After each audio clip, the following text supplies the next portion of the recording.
ಪ್ರಶ್ನೆ. ಕುಮಾರಸ್ವಾಮಿ ರಾಜಕಾರಣ ಬರ್ತಾರೆ ಅನ್ನೋದು ಚರ್ಚೆ ದೊಡ್ಡ ಮಟ್ಟದಲ್ಲಿ ಆಗ್ತಿದೆ. ಕಾಂಗ್ರೆಸ್ ಅವರು ಇದನ್ನ ತುಂಬಾ ಮಟ್ಟದಲ್ಲಿ ಭಯದಿಂದ ಟೀಕೆ ಮಾಡ್ತಿದ್ದಾರೆ. ಯಾಕೆ ಟೀಕೆ ಮಾಡ್ತಿದ್ದಾರೆ ಗೊತ್ತಿಲ್ಲ. ಕುಮಾರಸ್ವಾಮಿ 28ಕ್ಕೆ ರಾಜ್ಯ ರಾಜಕಾರಣಕ್ಕೆ ಬರ್ತಾರೆ. ಇವತ್ತು ಸಂಕ್ರಾಂತಿ ಹಬ್ಬ, ಅದಕ್ಕೆ ಕೇಳ್ತಾ ಇದ್ದೀನಿ. ನಾನು ರಾಜಕಾರಣದಲ್ಲಿ ಇದ್ದೇನೆ. ನಾನು ಎಲ್ಲಿರಬೇಕು ಅಂತಕ್ಕಂಥದ್ದನ್ನ ತೀರ್ಮಾನ ಮಾಡೋರು ರಾಜ್ಯದ ಜನತೆ. ಇವತ್ತು ಮೈತ್ರಿಯ ಒಂದು ಒಪ್ಪಂದ ನಾವೇನು ಮಾಡ್ಕೊಂಡಿದ್ದೇವೆ.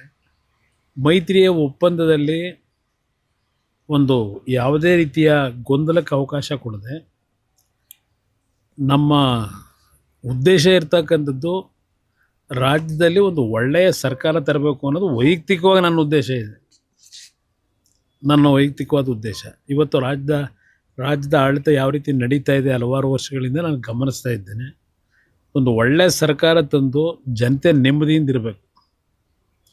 ಆ ನಿಟ್ಟಿನಲ್ಲಿ ನಾಡಿನ ಜನತೆ ನಾನು ಯಾವ ಸ್ಥಾನದಲ್ಲಿ ಇರಬೇಕು ಅನ್ನೋದು ತೀರ್ಮಾನ ಮಾಡೋದು ಅವರು, ನನ್ನ ಕೈಲಿಲ್ಲ.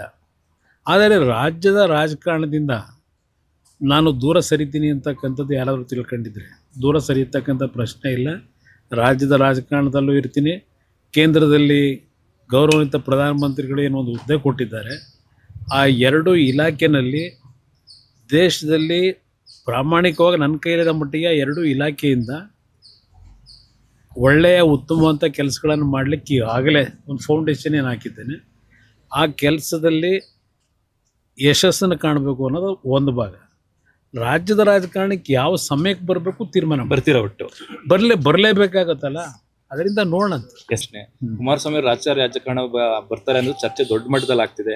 ಕಾಂಗ್ರೆಸ್ ಅವರು ಇದನ್ನ ತುಂಬಾ ಮಟ್ಟದಲ್ಲಿ ಭಯದಿಂದ ಟೀಕೆ ಮಾಡ್ತಿದ್ದಾರೆ. ಯಾಕೆ ಟೀಕೆ ಮಾಡ್ತಿದ್ದಾರೆ ಗೊತ್ತಿಲ್ಲ.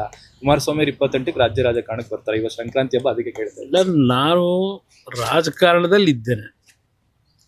ನಾನು ಎಲ್ಲಿರಬೇಕು ಅಂತಕ್ಕಂಥದ್ದನ್ನ ತೀರ್ಮಾನ ಮಾಡೋರು ರಾಜ್ಯದ ಜನತೆ. ಇವತ್ತು ಮೈತ್ರಿಯ ಒಂದು ಒಪ್ಪಂದ ನಾವೇನು ಮಾಡ್ಕೊಂಡಿದ್ದೇವೆ. ಮೈತ್ರಿಯ ಒಪ್ಪಂದದಲ್ಲಿ ಒಂದು ಯಾವುದೇ ರೀತಿಯ ಗೊಂದಲಕ್ಕೆ ಅವಕಾಶ ಕೊಡದೆ ನಮ್ಮ ಉದ್ದೇಶ ಇರ್ತಕ್ಕಂಥದ್ದು ರಾಜ್ಯದಲ್ಲಿ ಒಂದು ಒಳ್ಳೆಯ ಸರ್ಕಾರ ತರಬೇಕು ಅನ್ನೋದು ವೈಯಕ್ತಿಕವಾಗಿ ನನ್ನ ಉದ್ದೇಶ ಇದೆ. ನನ್ನ ವೈಯಕ್ತಿಕವಾದ ಉದ್ದೇಶ. ಇವತ್ತು ರಾಜ್ಯದ ಆಡಳಿತ ಯಾವ ರೀತಿ ನಡೀತಾ ಇದೆ ಹಲವಾರು ವರ್ಷಗಳಿಂದ ನಾನು ಗಮನಿಸ್ತಾ ಇದ್ದೇನೆ. ಒಂದು ಒಳ್ಳೆಯ ಸರ್ಕಾರ ತಂದು ಜನತೆ ನೆಮ್ಮದಿಯಿಂದ ಇರಬೇಕು.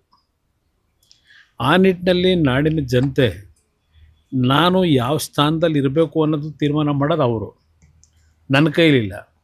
ಆದರೆ ರಾಜ್ಯದ ರಾಜಕಾರಣದಿಂದ ನಾನು ದೂರ ಸರಿತೀನಿ ಅಂತಕ್ಕಂಥದ್ದು ಯಾರಾದರೂ ತಿಳ್ಕೊಂಡಿದ್ರೆ ದೂರ ಸರಿಯತಕ್ಕಂಥ ಪ್ರಶ್ನೆ ಇಲ್ಲ. ರಾಜ್ಯದ ರಾಜಕಾರಣದಲ್ಲೂ ಇರ್ತೀನಿ. ಕೇಂದ್ರದಲ್ಲಿ ಗೌರವಾನ್ವಿತ ಪ್ರಧಾನಮಂತ್ರಿಗಳು ಏನೋ ಒಂದು ಹುದ್ದೆ ಕೊಟ್ಟಿದ್ದಾರೆ. ಆ ಎರಡು ಇಲಾಖೆಯಲ್ಲಿ ದೇಶದಲ್ಲಿ ಪ್ರಾಮಾಣಿಕವಾಗಿ ನನ್ನ ಕೈಲಿದ ಮಟ್ಟಿಗೆ ಎರಡು ಇಲಾಖೆಯಿಂದ ಒಳ್ಳೆಯ ಉತ್ತಮವಂಥ ಕೆಲಸಗಳನ್ನು ಮಾಡಲಿಕ್ಕೆ ಆಗಲೇ ಒಂದು ಫೌಂಡೇಶನ್ ಏನು ಹಾಕಿದ್ದೇನೆ. ಆ ಕೆಲಸದಲ್ಲಿ ಯಶಸ್ಸನ್ನು ಕಾಣಬೇಕು ಅನ್ನೋದು ಒಂದು ಭಾಗ. ರಾಜ್ಯದ ರಾಜಕಾರಣಕ್ಕೆ ಯಾವ ಸಮಯಕ್ಕೆ ಬರಬೇಕು ತೀರ್ಮಾನ ಬರ್ತೀರಾ ಒಟ್ಟು ಬರಲೇಬೇಕಾಗತ್ತಲ್ಲ. ಅದರಿಂದ ನೋಡೋಣ.